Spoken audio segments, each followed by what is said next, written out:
What does the process of reporting look like? And are there any tips that you have on how to do this, I guess, successfully? I mean, it's not a fun thing or a good thing, but you want to do it well in the right way. So what does that look like?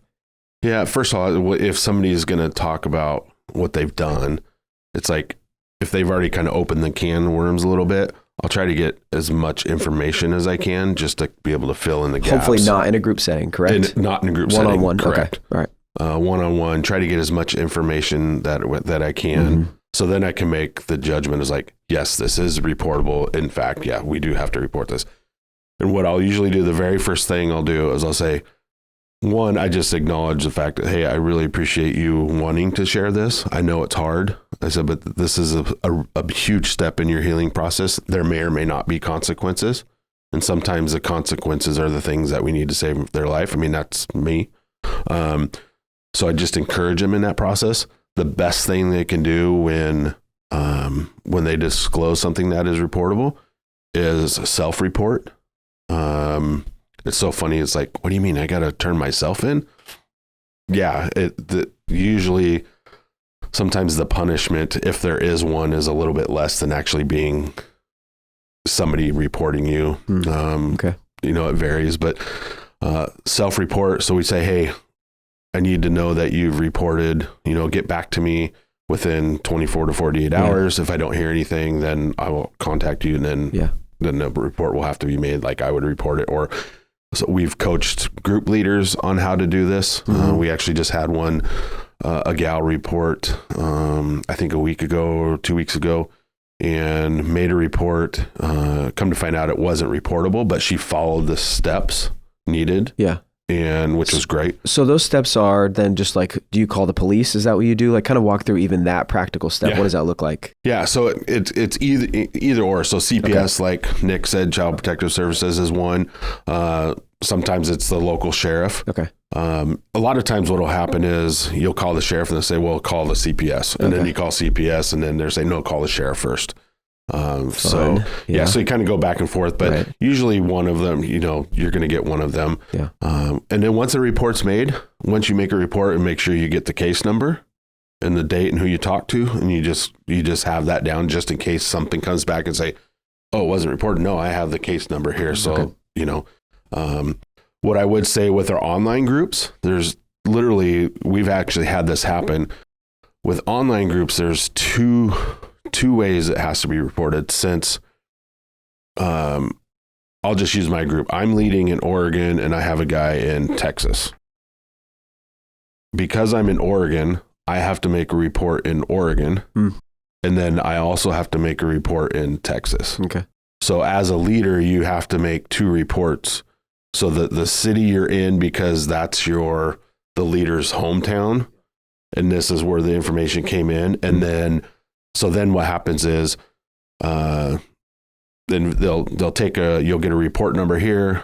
They'll contact the investigator in Texas, then they'll just get the notes and then kind of hand it over. It's just kind of a weird way that happens, but that's usually the way to go if you're leading an online group. And the other part that we do is, which I've done a lot, which is not fun. The individual just doesn't want to report. He wants to, but he's super scared. And it's understandably so. Yeah. I said, hey, I understand what you're going through, because I literally can say that. And I say, I will do this with you. I said, how about we get on a phone call? Or I've even gone locally here to make a report with the individual locally and go with them just to support them. Sometimes they have a hard time even talking about reporting, but they're on the call or in person. So I'll kind of fill in the gaps and say, hey, here, this is what was, and then they'll acknowledge, yeah, this is what happened. So we can do that and support them in that role. Okay. It's hard. It's the hardest thing about doing what we do, leading groups, but it's I can't say enough about, I wouldn't be here if my brother didn't report me. Yeah. And you've mentioned your story a number of times, just so people know. I'll put your story of healing episode that we had in the podcast in the show notes.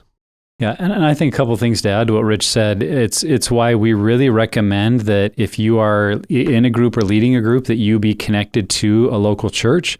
Even if that church isn't actively involved in your group, but they're supportive, that is an avenue of wisdom and direction. Because if I'm a group leader and I can go to a pastor, a staff member, and say, hey, something came up in group, what do you think we should do?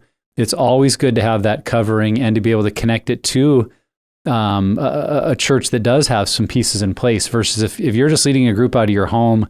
I think there's some jeopardy here if we don't really have a covering, and if something goes sideways, I have no one else to appeal to for help other than my own credibility. And if you're a part of a Pure Desire online group, in any of these situations, we'd want you to contact Rich or our team first and find out, hey, here's what came up. Here's what I think needs to happen.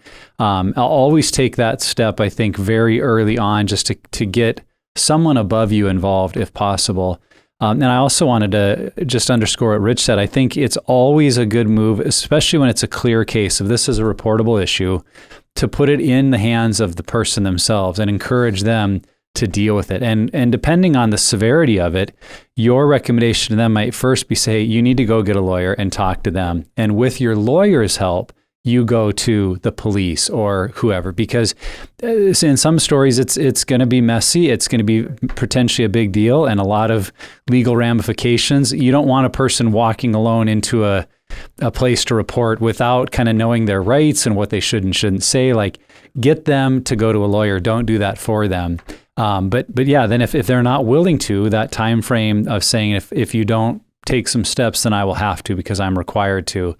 The one case that I had in group, and maybe as an encouragement to some, is that in 11, 12 years of personally leading group, I only had one situation come up. And in that situation, it was kind of a gray area. It was like, I don't know. And so I said to the guy, who he acknowledged when he shared it, that, hey, this might be something I need to report. What do you think? I said, let me make a call. And I had a lawyer who was a friend of our church, and I just ran the scenario by them. I said, what do you think? And the lawyer said, I don't think it's reportable or that you're mandatory to, but it does sound like a situation that could come back on this guy. And so I would encourage him, he needs to go talk to his lawyer and figure out how to get out ahead of this. Because if it ever were to come up or come out, it'd be better if he dealt with it now than if he waited and then got caught by surprise. So that was really helpful, that I could go to him and say, hey, I'm not required to report anything, but our lawyer recommended that you take these steps. And then I could, in good conscience, leave it in his court. And if he wanted to face it, great. And if he chose not to, I had done my part. And I think that's what we want to stress to leaders. You don't have to do this whole process. You just need to take your right steps, which may be one phone call. And then you can say, I've done what I need to do. Now it's either in that person's hands or in the law's hands. And what we have found in many of these stories where people are very scared or fearful, and I certainly am not saying this is always going to happen, because there are definitely situations where things need to happen legally, but sometimes, I'll put it that way, sometimes what a person fears gets reported, conversations happen, and the case gets dropped. There maybe are some reprimands, or there's not always the outcome that we tend to jump to worst case scenario, is what I'm saying. And if we think, there's actually a lot of other better outcomes that could happen here, and that could release this person from the burden of guilt and fear they live under, man, wouldn't it be worth it for them? So I think keeping that in mind, that I might be helping them deal with something that's actually a big part of what's holding them back. Yeah, I would add to that too. I was just thinking as you're talking, I've had this where, we talk about seeking legal advice from an attorney, is like, I've had a guy literally legit reporting issue. He goes and he talks to his attorney, and his attorney says, don't report, because that's that client privilege thing where he didn't necessarily have to report. And he comes back and he goes, Rich, I don't want to hide this anymore. And I said, just because your attorney told you that, I said, if you want to go through this process and accept the responsibility, then you can self-report. And he did. And it was actually one, even though it was kind of legitimate reporting, they basically it was very minimal consequences for him. I mean, I think he got, he had to register, but he didn't do any jail time or anything like that. It was pretty minimal, but he just followed through with the recommendation, and he finally felt like, I'm not hiding anything, because he felt like with his attorney, it was like, well, I'm still have this. And yeah. Can I ask one more question? I just was thinking, as people are listening, if let's say we're in a Betrayal and Beyond group, and there's a wife and she discloses abuse that's happening to her, is that B&B group leader a mandatory reporter for that? I mean, I know we talked about that the wife has agency in that, the spouse has agency, but is that still something that a group leader should talk to somebody else about? So if the